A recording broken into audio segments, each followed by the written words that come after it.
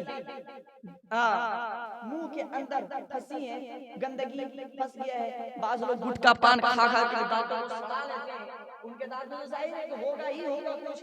تو جب بھی کلی کریں تو ہم اتنا دھیان رکھیں کہ کچھ بھی ہمارے دانتوں میں پھنسا ہوا نہ رہے. اچھے سے کلی کریں گے, غرارے کے ساتھ کلی کریں گے.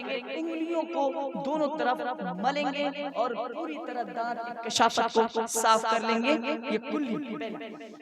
دوسرا فرض ناک میں پانی ڈالنا. بعض لوگ یہ ہوتے ہیں بس ناک تک پانی چھوڑا دیتے ہو گیا. نہیں, یہ ناک کی جو نرم ہڈی ہے نا, یہ ناک کی نرم ہڈی ہے, جسٹ اس کے اوپر یہاں پہ سخت ہڈی ہے, یہاں پہ سخت ہے اور اس کے نیچے جسٹ تھوڑا سا فاصلہ ہے, یہاں پہ نرم ہڈی ہے. تو ہم جب بھی پانی ڈالیں گے تو نرم ہڈی تک پانی ڈالیں گے. اب اتنا نہیں ڈالیں گے کہ یہاں پہنچ جائے, اتنا ڈالیں گے کہ نرم ہڈی تک پانی جائے. اور یہ بائیں ہاتھ کی اس انگلی سے ہم اپنی ناک کی کشافت کو نکالیں گے, گندگی کو نکالیں گے. 3 دفعہ ہم ناک کو صاف کریں گے. یہ دوسرا فرض. تیسرا فرض ہمارا چہرہ دھونا. کیا ہے؟ چہرہ دھونا, اور چہرے کے سمیت ہی پورے بدن پہ پانی ڈالنا. یہ غسل کا تیسرا فرض. بال جہاں سے نکلتا ہے, یہ بال جو نکل رہے ہیں نا یہاں سے لے کر کے, یہاں سے لے کر کے, یہاں سے ایسے کان کے لو سے لے کر کے یہ داڑھی وغیرہ ساری چیزوں کو اچھے سے حلال کر کے اچھے سے اس کو ہم دھولیں گے. اور اس کے بعد پورے بدن پہ ہم پانی ڈالیں گے. طریقہ یہ ہے کہ جب بھی ہم غسل کریں گے, یہ تو فرض ہے نا, طریقہ سنت ہے. طریقہ یہ ہے کہ غسل کا کہ ہم اپنے پرائیویٹ پارٹ کو سب سے پہلے دھولیں گے. اس کے بعد داہنے کاندھے پہ پانی ڈالیں, دوسرے کاندھے پہ پانی ڈالیں. اس کے بعد اپنی جسم کو اچھے سے بھگائیں, اچھے سے ملے. ایک بال بھی باقی نہیں رہنا چاہیے. کتنا؟ اور اگر میں مسجد کے دائرے میں بول رہا ہوں اور شریعت کے حد میں بول رہا ہوں کہ اگر آپ کو لگتا ہے کہ اس کپڑے کو پہن کر کے میں غسل کروں گا تو میرا کہیں نہ کہیں حصہ باقی رہ جائے گا, تو آپ اس کپڑے کو بھی اتار کر کے تنہائی میں اور چار دیواری کے بیچ میں آپ غسل کر سکتے ہیں. اتنا شریعت اجازت دیتی ہے. لیکن ایک بھی بال باقی نہیں رہنا چاہیے. اور اگر ناپاک کپڑا جسم پہ ہے, رات میں ناپاک ہو گئے, صبح کو اٹھیں گے, پہلے اس کپڑے کو ہٹائیں گے اپنے جسم سے, دوسرا کپڑا پہنیں گے اور اس کپڑے کو اچھے سے دھول کر کے ایک مرتبہ نچوڑیں گے, پھر دوسری مرتبہ دھولیں گے, پھر نچوڑیں گے, پھر تیسری مرتبہ دھولیں گے, پھر نچوڑیں گے, پھر جھاڑ کر کے اس کو ناپاک کپڑے کو ہم پھیلا دیں گے. اس کے بعد ہم اپنے جسم کو اچھے سے دھلیں گے. اور اتنا ہم کو خیال رکھنا ہے نہاتے سمے کہ ہمارے جسم کا ایک بھی بال نہ رہے. یاد رکھیے کہ پورے جسم کو بھگا دیے, پورے جسم پہ. لیکن اگر یہاں کا ایک رواں بھی باقی رہ گیا تو غسل نہیں ہے. اور جب تک غسل نہیں, پاکی نہیں ہے. حضور فرماتے ہیں الطہارۃ نصف الایمان, صفائی آدھا ایمان ہے.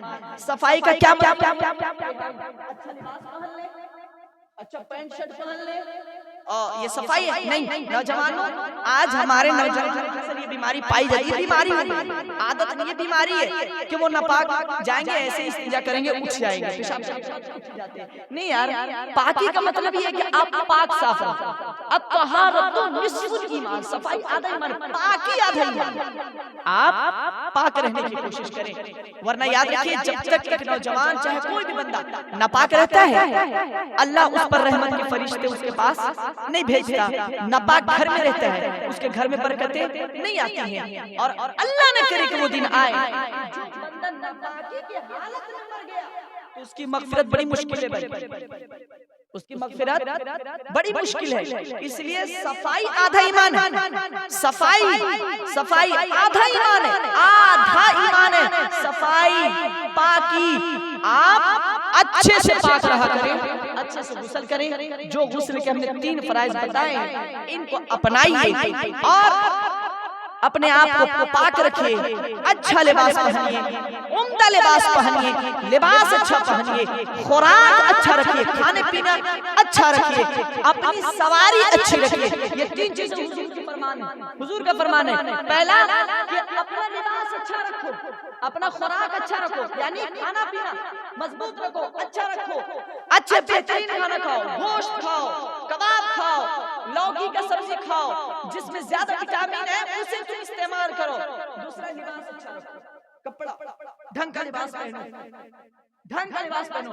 اور تیسری چیز خود کی سواری رکھو، خود کی گاڑی. آج کے زمانے میں تو گاڑی چل رہی ہے نا، وہ زمانہ تھا کہ جب گھوڑے اوپر رکھا کرتے تھے. حضور فرماتے کہ اپنی خود کی سواری اچھی رکھو تاکہ تمہیں کہیں بھی جانا پڑے اپنی ضرورت اور سہولت کے حساب سے اپنا کام کر سکو، دوسروں سے مانگنے کی. حضور اسے بھی فرماتے ہیں، بڑا بیکار لگتا ہے. حضور علیہ الصلوۃ والسلام فرماتے ہیں کہ تم کسی سے کوئی چیز مانگنے کی کوشش نہ کرو. تم کسی سے کوئی چیز مانگنے کی کوشش نہ کرو. کوشش کیجیے کہ آپ ساری چیزوں کے انتظام خود کریں. یہ پاکی کی بات ہو گئی غسل کی. اور وضو کے فرائض کتنے ہیں؟ 4. وضو کے فرائض کتنے ہیں؟ 4. پہلا کیا ہے؟ کسی کو پتہ ہے؟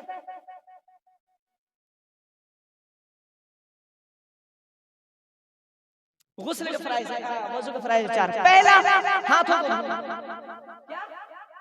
ہاتھوں کو دھلنا یہاں تک گٹو سمیت. یہ جو ہے نا، اور کچھ لوگ ہوتے ہیں کہ یہاں تک دھلتے ہیں، جبکہ ہمیں وضو کرنے میں اپنے ہاتھ کو یہاں تک دھلنا ہے. یہاں تک. کہاں تک؟ یہاں تک. یہ جو ہڈی ہے نا، یہ گٹے کی ہڈی ہے نا، اس سے اوپر تک ہمیں دھلنا ہے، یہاں تک دھلنا ہے. یہ فرض بتا رہا ہے، پہلے فرض بتا رہا ہے. اس کے بعد یہاں تک ہاتھ دھل لیے. اس کے بعد دوسرا فرض ہے چہرہ دھلنا، وہی جو ہم نے غسل میں بتایا. اور یہاں سے لے کر کے کان کے لو سے لے کر کے جن کی داڑھی ہے وہ داڑھی کا اچھے سے خلال کریں گے.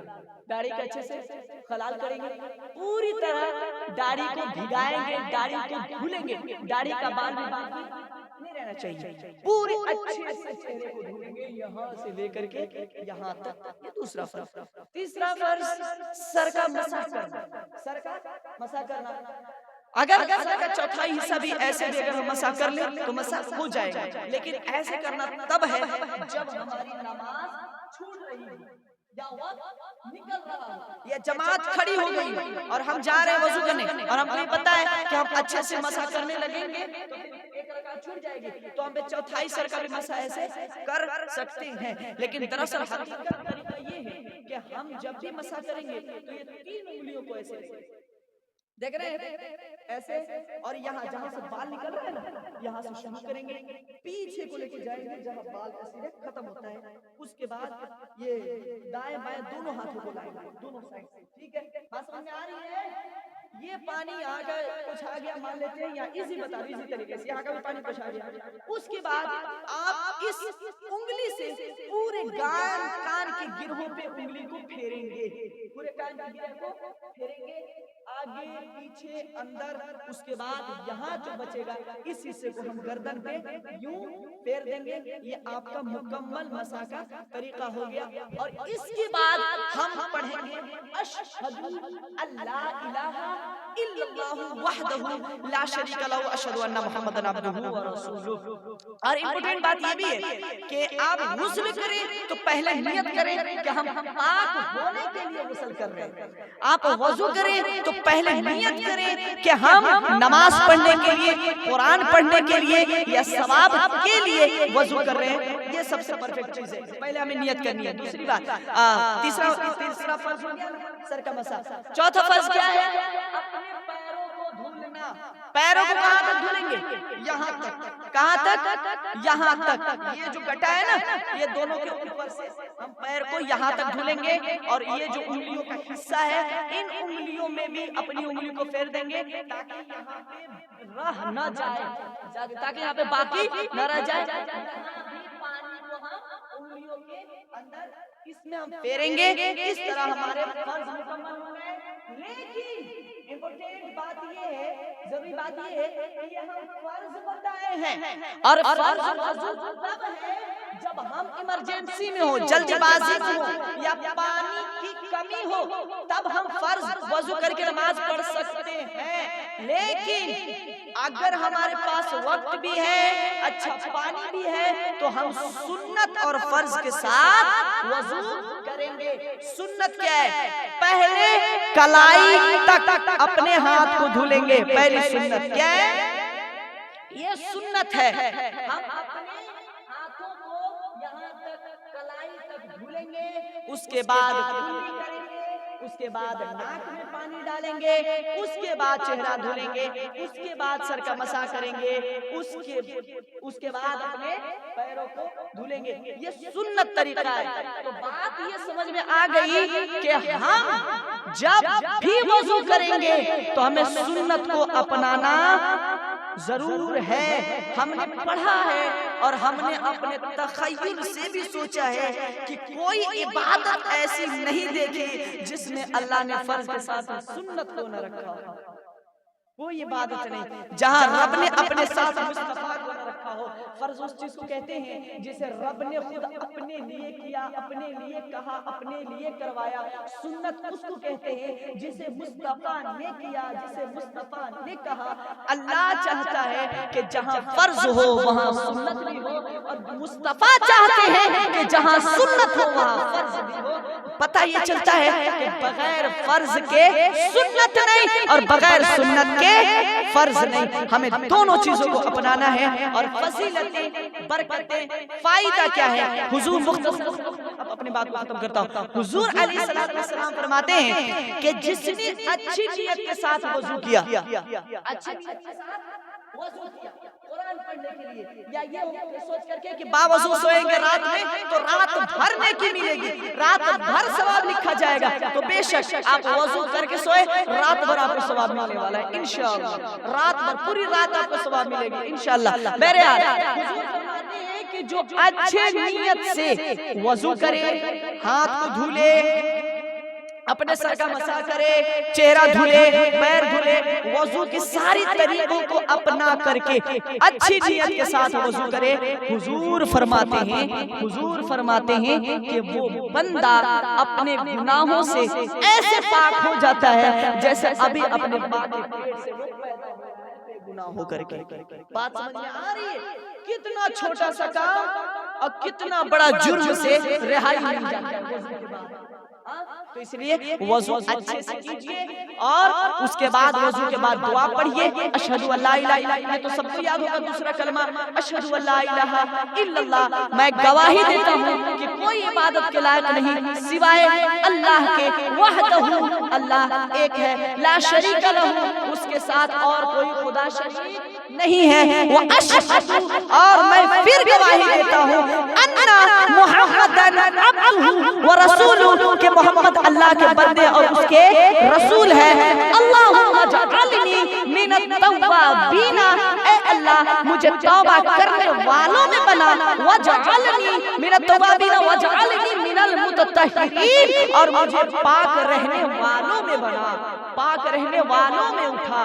تو عزیزوں اور بزرگوں، نوجوان ساتھیوں، انشاءاللہ میں امید کرتا ہوں کہ آج جو میں نے آپ تک یہ باتیں پہنچائی انشاءاللہ ان باتوں پہ عمل کریں گے. انشاءاللہ کریں گے، اچھے سے غسل کریں گے، اچھے سے وضو کریں گے، اور صرف وضو اور غسل کر کے نہیں عبادتیں بھی کرنی ہے. اللہ کی بارگاہ میں دعا کرتا ہوں کہ مولا مجھے بولنے میں کوئی غلطی ہوئی ہو یا کوئی ایسی چیزیں بتانے میں جو باقی رہ گئی ہو، یا میں نے جتنے مسئلے شریعت کی باتیں کی ان تمام چیزوں میں اگر کچھ چھوٹ گئی ہو جان کے تمام غلطیوں سے استغفار کرتا ہوں، اور اگر میری زبان سے کوئی ایسے جملہ نکلا جس سے آپ لوگوں کے دل پہ سخت گزرا تو آپ لوگوں سے بھی معافی کا طلبگار ہوں۔ استغفر اللہ ربی من کل ذنب واتوب الیہ۔ کلمہ طیبہ پڑھیے، لا الہ الا اللہ محمد رسول اللہ وما علینا الا البلاغ۔ السلام علیکم ورحمۃ اللہ۔